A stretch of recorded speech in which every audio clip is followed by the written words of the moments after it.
Pessoal, isso antigamente era inexistente, falar sobre a testosterona subcutânea ou aplicação de hormônio subcutâneo. Hoje em dia já tem uma moda muito grande sobre isso e tem diversos efeitos que você evita, né? Efeitos colaterais, benefícios, e é isso que a gente vai conversar melindrosamente aqui nesse vídeo. Então já clica no gostei, se inscreva aqui no canal, porque a gente vê muita confusão sobre esse tema, muito achismo, mas a gente pode dizer algumas coisas aqui muito fiéis. A primeira é, normalmente esse tipo de hormônio não tem uma apresentação para ser aplicado subcutaneamente. Então você vai ler a bula do medicamento, por exemplo, um Deposteron, uma Durateston, você não vê ali assim sugestão de uso, se for. Então, primeiro que isso é uma coisa que transcende a própria indústria farmacêutica. Mas o que a gente vê na prática? Pessoas dizem que aplicando subcutaneamente você tem níveis mais estáveis plasmáticos. E isso não é verdade, porque se você fosse dividir da mesma maneira intramuscular, daria no mesmo. Então vou pegar aqui uma Deposteron, em vez de eu tomar uma por semana, eu vou dividir em 3 vezes por semana, segundas, quartas e sextas. Se eu aplicar isso intramuscular e subcutâneo, você vai ter os mesmos níveis plasmáticos. A pouca diferença que vai dar é absolutamente irrelevante. Agora você vai dizer sim, Leandrão, mas aplicar 3 vezes por semana intramuscular é um saco, combinamos. E você aplicar subcutâneo é muito mais tranquilo. E é disso que vai se tratar. Então, a aplicação, o que os estudos nos mostram é que a aplicação subcutânea ela é muito mais confortável. E qualquer tipo de estabilização maior que você vai ver por aí é simplesmente porque tem uma frequência maior de aplicações. Então, se você aplicar também numa frequência maior intramuscular, vai dar no mesmo. Então, essa não é uma vantagem. A vantagem é diminuir a questão da dor, do incômodo. Agora, é importante eu ter níveis plasmáticos mais estáveis? Isso tem algum tipo de vantagem ou não? Galera, tem, tá? Tem tipo de vantagem. Então, uma apresentação que a gente vê bastante, eu não quero ficar criticando porque eu sei que é chato, tá? Mas também eu não posso deixar vocês na mão. Vocês estão aqui, eu estou olhando no olho de vocês, que para mim é a lente da câmera, mas eu sinto realmente que eu estou conversando com você nesse momento. E fica chato eu ter um dado para compartilhar e não compartilhar porque o cara faz lá e vai parecer que eu estou... Então assim, vamos, política da boa vizinhança sempre, vocês me conhecem, mas a gente vê às vezes pessoas tomando, eu não vou falar nem médico prescrevendo, mas eu queria falar isso, mas a gente vê pessoas tomando às vezes uma Deposteron a cada 20 dias, uma Durateston a cada 30 dias.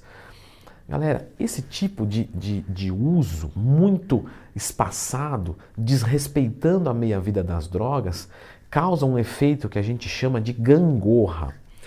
Então, a gente sabe que um Deposteron, por exemplo, quando você aplica, você sai com ele muito alto e depois ele vem caindo, certo? Até que vai completo do organismo. O adequado é que você dividisse o melhor possível para que ele não faça isso quando você estiver tomando. Que você não tome ele quando estiver saindo do organismo. Porque senão, você vai tomar um Deposteron, aí a sua testosterona vai lá para, vou chutar um valor aqui besteira, tá? Mas que pode ser próximo da realidade. Vai lá para 1.200, 1.300, 1.400, aí daqui a pouco começa a cair, quando você vai tomar o outro, tá 200. Quer dizer, quando está muito alto, você aromatizou muito. Então, porque você está com muita testosterona, então converteu-se em estradiol. Aí você tem que usar um anti-aromatizante. Você fala, para quê?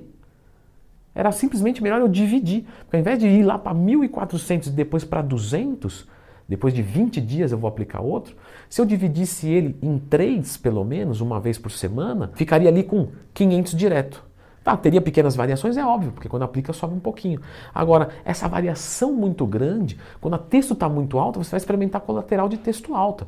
Então a sua pele pode ficar oleosa, você pode ter ginecomastia, você vai ter retenção de líquidos, o seu humor vai ficar ruim e depois você fica com a testo baixa, onde você experimenta uma queda e aí você já sabe o que acontece. Libido baixa, indisposição, depressão, perda de massa muscular e aí você toma isso de novo. Ou seja, fica absolutamente inviável, mas você não precisa tomar subcutâneo.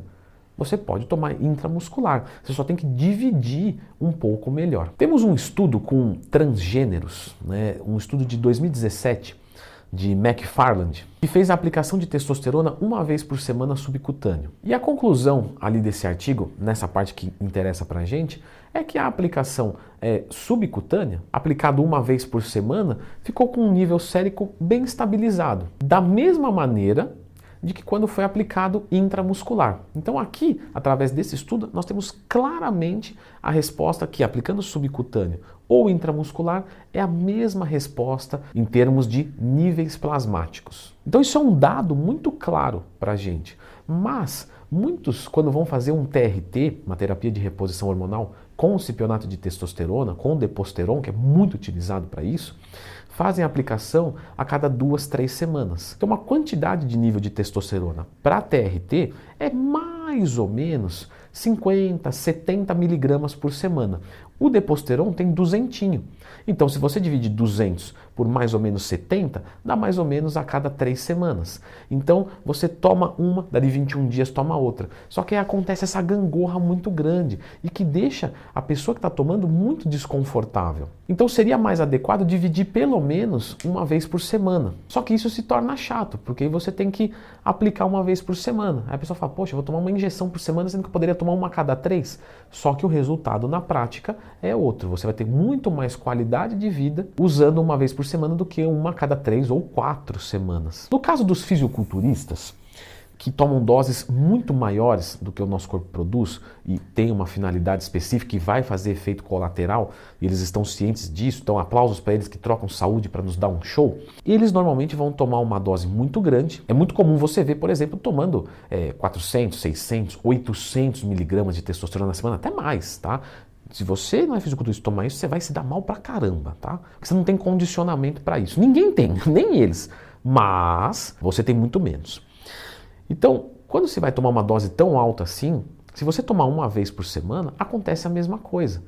Porque a dose é muito alta. Então tem um picão lá em cima e aí depois, quando está chegando próximo da outra, ainda está muito alto, mas está muito menos do que o nível lá do picão de cima. Então, de forma até meio que instintiva, eles dividem isso já. Porque fica muito inviável você fazer uma seringa de 10 ml e tome no músculo, né? Então você normalmente já divide em 2, 3 vezes por semana, o que já torna estável o suficiente para uma aplicação tão alta de testosterona. Então a aplicação subcutânea para um fisiculturista não faz muita diferença, porque ele já vai dividir isso durante a semana e provavelmente ele já não tem problemas com agulha, porque se tivesse não seria fisiculturista, seria, sei lá, piloto de kart, jogador de dama, né? Quando está nessa modalidade você já aceita alguns ônus dessa área. Mas para quem faz TRT, pode ser muito interessante a aplicação subcutânea sim, porque torna mais confortável e você, vamos dizer assim, entre aspas, precisa de aplicações um pouco mais frequentes para que você tenha mais qualidade de vida. Muito bom, Leandrão. Por que você não fala um pouco mais sobre o TRT? Tudo sobre. Quais são os tipos que tem? Porque tem TRT sem aplicação, Leandrão? Tem. Porque eu não gosto de injeção, nem subcutânea. Beleza. Nós temos alguns tipos, na verdade. Ah, achei que era só o gel. Não. Aquele pomadinha? Não, tem mais, tem mais. Dá uma olhadinha aqui, tudo sobre TRT.